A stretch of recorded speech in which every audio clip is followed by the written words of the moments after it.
उत्तर पुणे जिल्ह्याला अवकाळी पावसाने झोडून काढलेला आहे। उत्तर पुणे जिल्ह्यातील खेड, आंबेगाव, जुन्नर व शिरूर या तालुक्यातील अवकाळी पावसाने शेतकऱ्यांचं मोठं नुकसान झालं आहे। शेतकऱ्यांचं झालेलं नुकसान पाहण्यासाठी शिवसेना उद्धव बाळासाहेब ठाकरे गटाच्या नेत्या सुषमाताई अंधारे आज शेतकऱ्यांच्या बांधावर उपस्थित झालेल्या आहेत। ताई, काय सांगाल? शेतकऱ्यांचं अवकाळी पावसामुळे मोठं नुकसान झालं आहे। सन्मान्य पक्षप्रमुख उद्धव साहेबांच्या आदेशाने आम्ही सगळेच लोक शेतकऱ्यांच्या बांधावर जाऊन प्रत्यक्ष पाहणी काय आहे ती बघावी म्हटलं, आणि म्हणून आज मी आणि माझे जिल्हा प्रमुख श्री सुरेशजी भोर आम्ही सगळी पाहणी करायला आलो। हे खूप दयनीय आणि विदारक चित्र आहे। ज्या पद्धतीने आता इथे शेतकरी सांगताहेत कांद्याच्या पिकाच्या संदर्भाने की एकदा कांद्याची पात मोडली आणि त्या पातीतनं जर पाणी गेलं तर खाली कांदा सडणार आहे। कांद्याची सगळीच्या सगळी पात मोडून गेलेली आहे। त्यामुळे आता कांदा सडेल आणि तो कांदा ज्या परिस्थितीत आहे त्याच्यापेक्षा त्याची वेगळी वाढ होणार नाही। म्हणजे ना धड त्याचा मार्केटला भाव मिळणार आहे, ना इथे त्याला ठेवून काही उपयोग होणार आहे। पण अशा सगळ्या परिस्थितीमध्ये सरकारकडून ज्या पद्धतीने वेगवान पद्धतीने कार्यवाही व्हायला पाहिजे, म्हणजे मी जसं आता काही शेतकऱ्यांशी बोलते की आजचीच मुदत दिली आहे त्यांनी नुकसान भरपाईचं काय तुमचं क्षेत्र आहे कसं आहे ते भरण्याची, पण आज साईटच ओपन होत नाही। आता साईट ओपन होत नाही असं एखादा जर सांगायला लागला तर मंत्री कसे त्याच्या अंगावर वस्कन येतात। हे आपण केसरकर साहेबांचं उदाहरण बघितलं की साईट एकीकडे ओपन होत नाही, दुसरीकडे मंत्री महोदय काही सहकार्य करत नाहीत। म्हणजे वरून आसमानी संकट आणि खाली सुलतानी संकट, आणि अशा संकटाच्या फेऱ्यात अडकलेला शेतकरी हे वाईट आहे।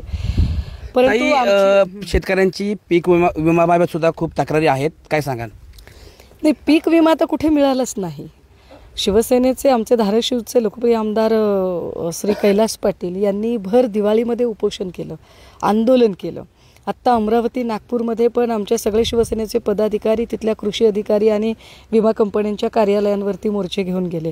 परंतु विमा कंपन्या या स्वतःचा फायदा बघत आहेत, आणि असा स्वतःचा फायदा बघणाऱ्या तद्दन कमर्शियल कंपन्यांच्या सोबत सरकार ज्या अर्थी टायअप करतं की कोर्टाने दिलेला आदेशही विमा कंपनी ऐकत नाही, त्या अर्थी सरकारचा आणि कंपन्यांचा आर्थिक साठलोट आहे का हे पण एकदा सरकारने स्पष्ट केलं पाहिजे। कारण तो विमा काही मिळत नाही। जाहिरात फार केली जाते 1 रुपये विम्याची, पण ती मिळत नाही ना, ती अडचण आहे। राज्याचे मुख्यमंत्री एकनाथ शिंदे यांनी जे नुकसान झालं आहे त्याचे तात्काळ पंचनामे करून त्यांना शासन तत्पर मदत करेल असं जाहीर केलं, काय सांगाल? नाही, त्यांना 5 राज्यांच्या भाजपच्या निवडणुकातनं वेळ मिळाला आणि त्यांच्या धर्मवीरच्या शूटिंगमधनं वेळ मिळाला की आम्ही त्यांना इथल्या शेतकऱ्यांचे प्रश्न काय ते सांगू। कारण सध्या ते बिझी आहेत भाजपच्या कमळाला निवडून आणण्यामध्ये किंवा धर्मवीरचं शूटिंग करण्यामध्ये, कदाचित नवं पुन्हा एकदा कुठेतरी जाण्याच्या तयारीत त्याचं समर्थन करण्यासाठी हे सगळ्या शूटिंगमध्ये ते बिझी आहेत। सो ते जेव्हा कधी फ्री होतील तेव्हा या शेतकऱ्यांच्यासाठी जर त्यांना वेळ मिळाला तर निश्चितपणे इथलं जे आंखो देखा हाल आहे ते आम्ही त्यांना सांगू। ताई, शेतकऱ्यांचे ऑनलाईन पंचनामे होत नाहीये, साईट ओपन होत नाहीये, या परिस्थितीमध्ये तुम्ही शासनाला पंचनाम्याबद्दल काय सूचना कराल? नाही, एक तर पंचनाम्याच्यासाठी सरकारची माणसं स्वतः बांधावर आली पाहिजेत, एक पहिली गोष्ट। दुसरं असं की तुम्ही पंचनाम्यांच्यामध्ये ज्वारीचं पीक वगळताय। मुळात ज्वारीचं पीक हे महत्त्वाचं पीक आहे। हा जो पठारी पट्टा आहे जिकडे की पाणी जास्त झिरपतं किंवा पाण्याचा जास्त निचरा होतो, अशा प्रदेशामध्ये ज्वारीचं पीक जास्त येतं, आणि त्या पिकाला जर तुम्ही त्या सगळ्या एकूण अनुदान, नुकसान भरपाई किंवा विम्याच्या याच्यातनं यादीतनं वगळत असाल तर मग या शेतकऱ्यांनी काय करायचं? म्हणजे समजा जर शेतकरी सांगतोय की कांद्याच्या पिकाला आम्हाला एकरी 60,000 ते 70,000 रुपये खर्च येतोय, आणि असं किती क्षेत्र आहे तर ते सांगतात की ताई 2,000 ते 3,000 एकरचं क्षेत्र आहे, म्हणजे हे किती मोठं नुकसान झालं।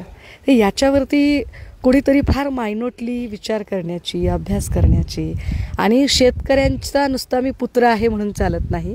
कारण तुमची जी शेती आहे मुख्यमंत्री महोदयांची ती पॉली हाऊसची शेती आहे, ती अत्यंत एक्सपोर्ट इम्पोर्टची शेती आहे, ती एक्सेस नफा कमवणारी शेती आहे। ही जी शेती आहे ती शेतकऱ्याचा किमान उदरनिर्वाह करणारी शेती आहे। त्या किमान उदरनिर्वाह करणाऱ्या शेतीवर त्यांनी लक्ष दिलं पाहिजे असं वाटतं आपल्याला। अवकाळी पावसामुळे झालेल्या नुकसानीचे पंचनामे करण्यासाठी शिवसेना उद्धव बाळासाहेब ठाकरे गटाच्या नेत्या सुषमाताई अंधारे आज आंबेगाव तालुक्यातील सातगाव पठार परिसरामध्ये आल्या आहेत। त्यांनी शेतकऱ्यांशीही याबाबत चर्चा केली आहे।